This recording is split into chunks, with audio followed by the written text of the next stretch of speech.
सड़कों कुटिया बचावे। बजरंगी है मेरा नाम, सजनवा जप ले तू भी राम का नाम। जय जय सियावर राम, जय हनुमान, जय जय सियावर राम, जय हनुमान। मैं एक भक्त हूँ श्री राम का, करता हूँ सेवा है प्रभु चरण का। मैं एक भक्त हूँ श्री राम का, करता हूँ सेवा मैं प्रभु चरण का। बजरंगी है मेरा नाम, सजनवा जप ले तू भी राम का नाम। जय जय सियावर राम, जय हनुमान, जय जय सियावर राम, जय हनुमान, जय जय सियावर राम, जय हनुमान। बजरंग बली हनुमान की या हनुमान जी ने सीता को खोजी में जानु भएको बेला बिस्तारै बिस्तारै गएर लुकेर गएर सीता को पछाडिबाट गएर हनुमानजीले औँठी रामजीले पठाएको औँठी सीताजीलाई प्रदान गर्नुभयो। सीताजी बडा दुखी भएर बसिरहनु भएको छ, बडा अप्ठ्यारो अवस्था छ र त्यो प्राप्त गरेर हेर्नुहुन्छ सीताजीले यहाँ पहरेदारहरू छन्, साह्रै अप्ठ्यारो अवस्था छ। थाहा पाए भने के गर्ने हुन्। यो अप्ठ्यारो अवस्थामा हनुमानजी लुक्नु भएको छ, किनभने रामको भक्त हुनुहुन्छ।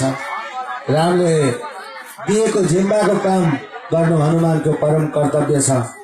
तर बिस्तारै बिस्तारै हनुमान बडै चलाक हुनुहुन्छ। बिस्तारै बिस्तारै हनुमान आफ्नो कार्य गर्नका लागि सदैव लागि पर्नु भएको छ र रावणलाई अलिकति ढुक्क छ। अहिले यहाँ कोही छैन भन्ने छ।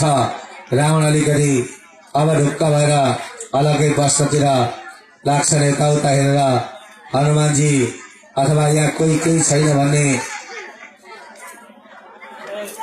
रावणलाई थाहा छ र माताका चरणमा हनुमानजी लुकेर छिपेर पुग्नुहुन्छ र पुगेर माताजीलाई रामजीको हाल खबर सबै बताइदिनुहुन्छ।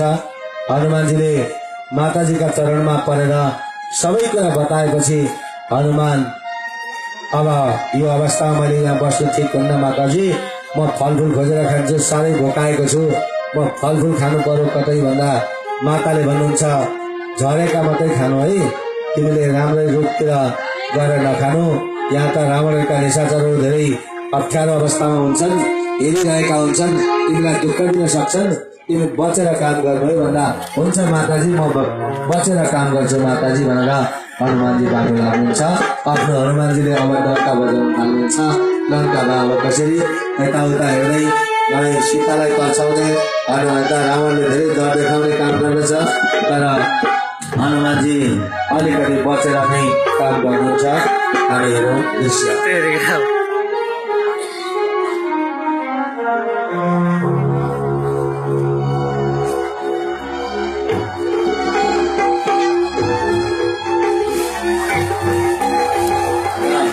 हनुमानको चमत्कार र अब केही गर्न थाल्नु भयो। रावणलाई केही न केही गर्दै छोड्ने अब हनुमानको योजना छ।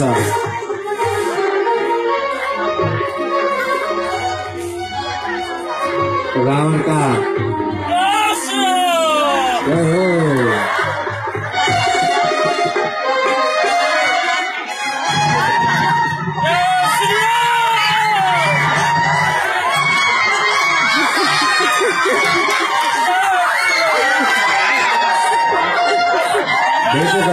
हनुमानले भेटेको फलफुलहरू किन राखे, एउटै खाना आफूले खाएर अरूलाई सबैलाई बाहिर काका पुऱ्याइदिए।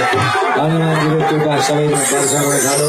हामी जोरदार तालीले सम्मान गरौँ हनुमान श्री महाराजलाई, उहाँको लीला अपरम्पार छ। अब हनुमानजीलाई देखेर आए रावणका बगैँचामा लुकेर बसेका थिए। अब हनुमानसँग युद्ध हुन थाल्यो।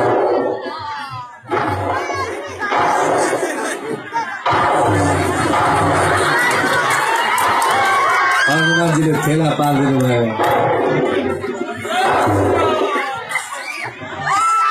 फलफुलका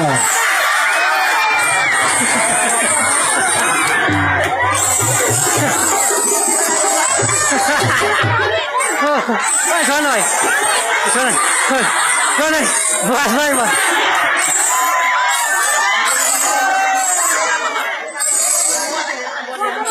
अब हनुमानलाई समातेर लिएर आए हनुमानलाई पक्रे अब हनुमानलाई पक्रेर आगो लगाउने भाइ अब हनुमानलाई अब यसलाई जलाइदिउँ यहाँ भनेर आगो लगाउन लाग्छन् हामी छोटो दृश्य हेरिहालौँ हनुमानले के गर्नुहुन्छ चमत्कार अब